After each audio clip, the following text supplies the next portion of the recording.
Então, até na ciência, eu nunca tenho certeza absoluta de nada. Sim. Então, eu trabalho com verdades provisórias e evidências. E dentro dessas verdades provisórias e evidências, eu vejo lógica para a historicidade bíblica, que, por sua vez, sustenta a mensagem que ela apresenta. Caralho. O Fê9751 mandou: olá, boa noite a todos. Sou Felipe Ferreira e esperei ansioso pro Rodrigo Silva vir ao Flow, para ver o papo com vocês, para ver o que sairia dessa mistura. Queria que o pastor apresentasse a vocês as profecias de Daniel, para ver o que o monarca vai achar. Jesus está voltando. Valeu. Como é o nome dele? Felipe Ferreira. Felipe significa domador de cavalos. Já que o Felipe falou, Felipe era o nome do pai de Alexandre o Grande. É interessante que não vale E Rodrigo? Rodrigo significa... Rodrigo vem do saxão. É? Rodericum. Significa aquele que é rico em glória. Eita! Tanto é que as línguas saxônicas, como o alemão, como o inglês, o nome Ricardo vem da mesma raiz. Fala rich, rico, Richard. Pode crer. Né? Bom, vamos lá. O que o Felipe deve estar falando é o seguinte, que o Daniel... Tem um lance muito interessante com o Daniel. Nabucodonosor veio em 605 a.C., cercou Jerusalém, depois em 587 ele destruiu o templo, e nessas vindas ele levou muito judeu cativo para a Babilônia. Né? Levou muito judeu cativo para a Babilônia. E levou um jovem chamado Daniel. E ali a Bíblia fala que o rei teve um sonho, e ele ficou confuso com o sonho. Daniel foi lá, interpretou o sonho do rei e falou: olha, rei, Deus deu esse sonho para você para mostrar o que vai acontecer no futuro da humanidade. E o sonho do rei foi um sonho onde ele viu uma estátua com vários elementos, ouro, prata, bronze, ferro e ferro misturado com terra, com barro. Se eu tivesse uma Bíblia aqui, eu teria, mas ficou no carro. Mas tudo bem, eu vou citando aqui. Aí, Daniel capítulo 2, depois o pessoal pode ler em casa.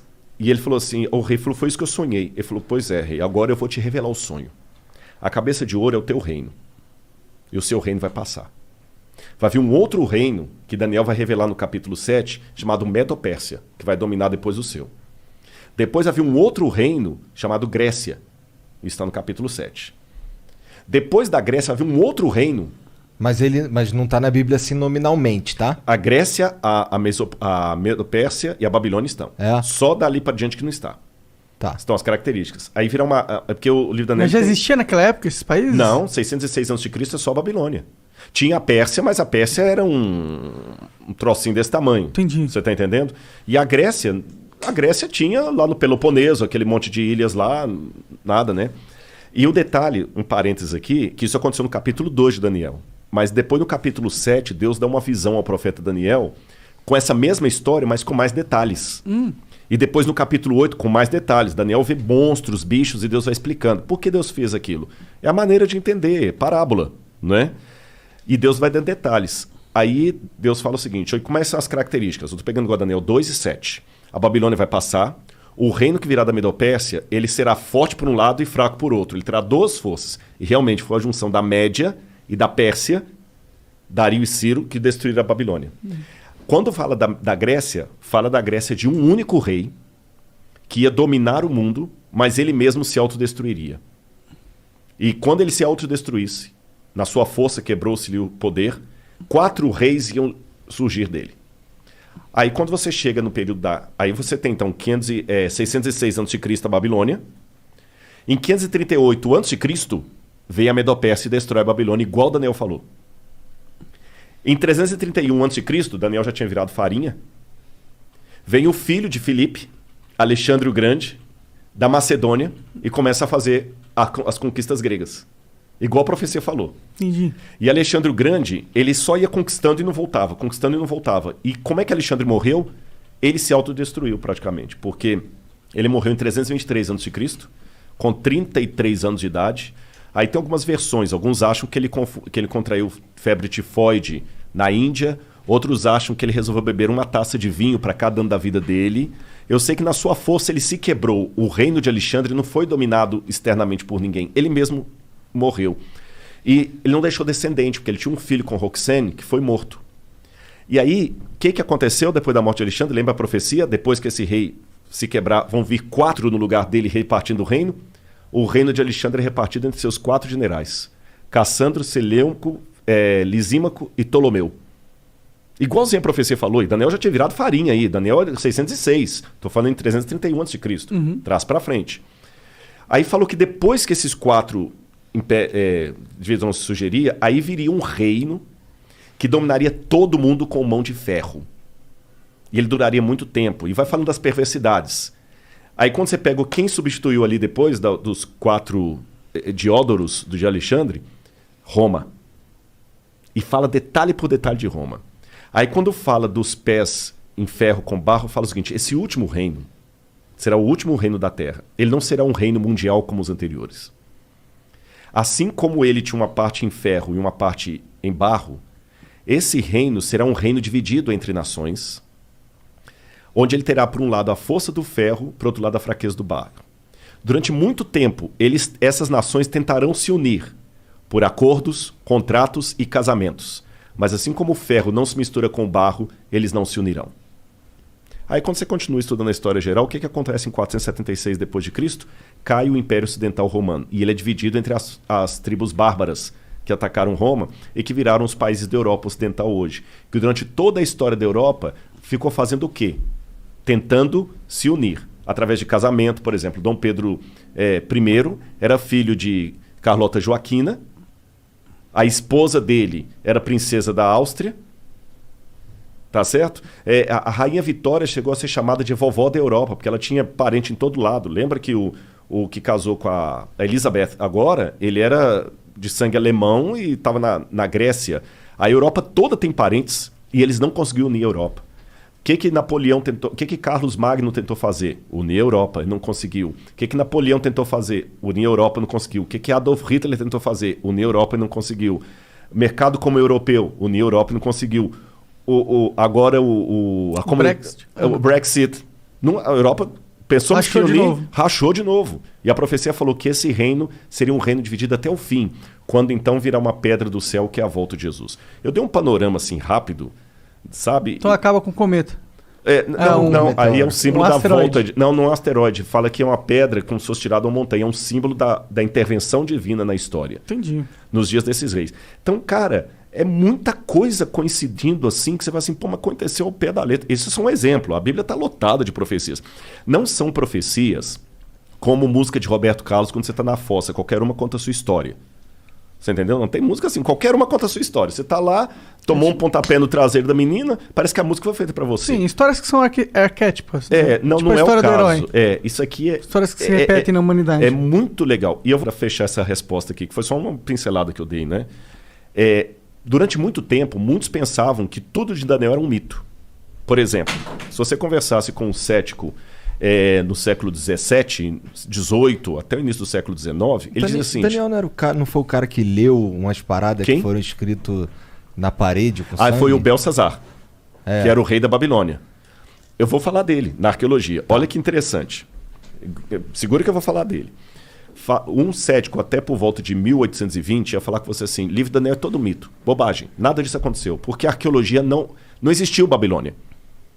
Pelo menos o grande império da Babilônia não existiu. Você vai no rio Eufrates de fora a fora e não vê nenhuma Babilônia ali. E a Bíblia e Heródoto falavam que a Babilônia, o rio Eufrates cortava a cidade, igual o Tietê e Pinheiros corta São Paulo. Aí você vai o Tietê de fora a fora e não vê rastro de cidade.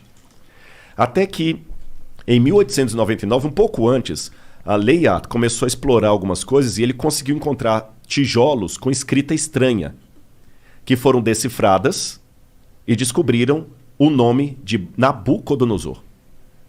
Eu mesmo tive a oportunidade de traduzir um tijolo com escrita cuneiforme. Tem um artigo publicado disso, pela USP, inclusive. Que foda. Onde eu estudei e achei o nome de Nabucodonosor. Vou contar desse tijolo para vocês daqui a pouquinho. Provou, então, que, o Nabucodonosor existiu. Mas até esse achado de Layard, falar de Nabucodonosor era algo tão ridículo na academia como falar do rei Arthur. Provou que Nabucodonosor existiu.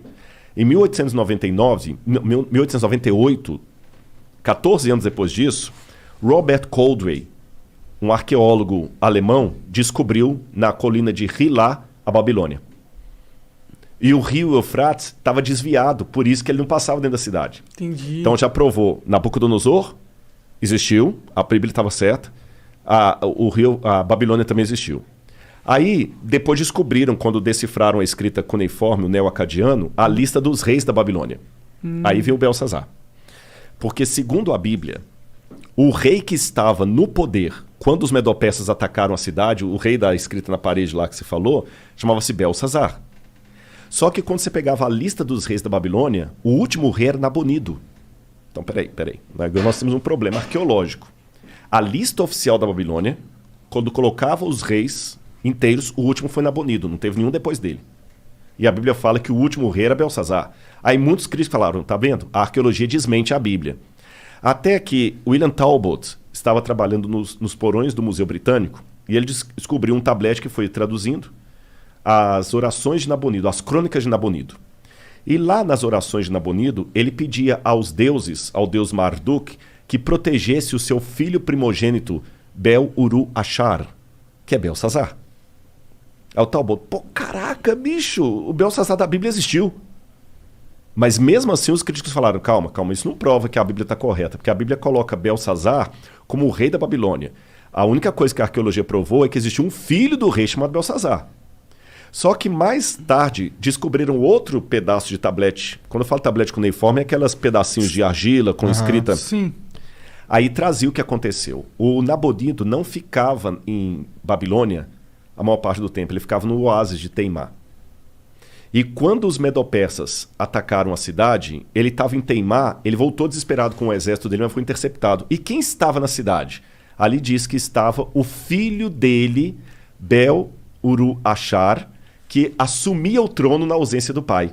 Entendi. E que naquela noite o filho foi morto, como a Bíblia fala. Agora olha que detalhe.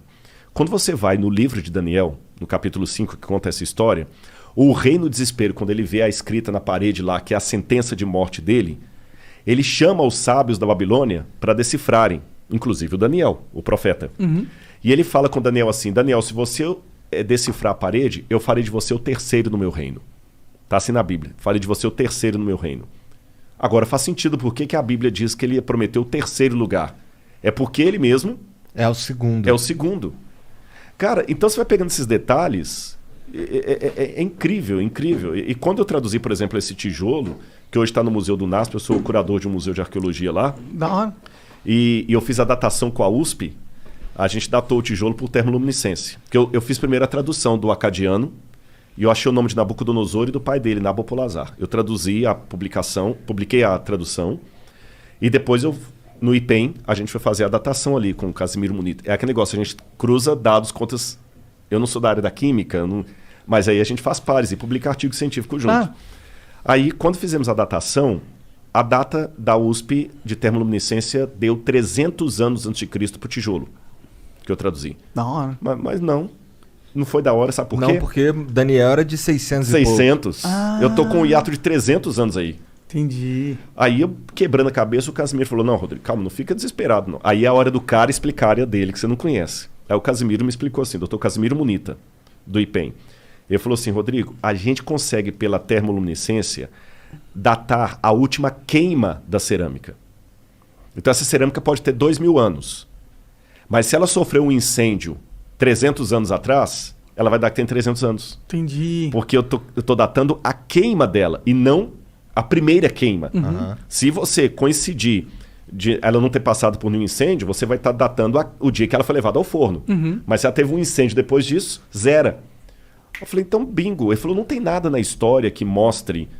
Eu falei, bingo. Aí eu lembro que por estudar as profecias de Daniel, eu fui estudar bastante as conquistas de Alexandre, e Alexandre colocou fogo no templo de Eságuila, na Babilônia, e depois manda reconstruir. A gente deduz que foi Alexandre. Alguns têm a dúvida se foi o Alexandre ou se foi o Ptolomeu, que botou fogo, não Lisímaco, corrigindo, que botou fogo no Entemenac. Isso foi 300 anos de Cristo. 300 anos de Cristo. Então eu falei, bingo. E o único prédio da Babilônia que foi incendiado e por isso reconstruído foi o templo do Entemenac. Você está entendendo? O único. Aí eu falei, então agora eu sei, a data que eu tenho é a data do incêndio da época de Alexandre. E agora eu sei, dentro da Babilônia, de onde veio esse tijolo. Dentro do templo. Aí eu fiquei emocionado, gente. Vou falar com vocês por quê. Porque aquela inscrição que eu traduzi era uma inscrição pública. É igual você tem na Flow, que estava na parede ali embaixo e tudo, é uma inscrição pública, né? E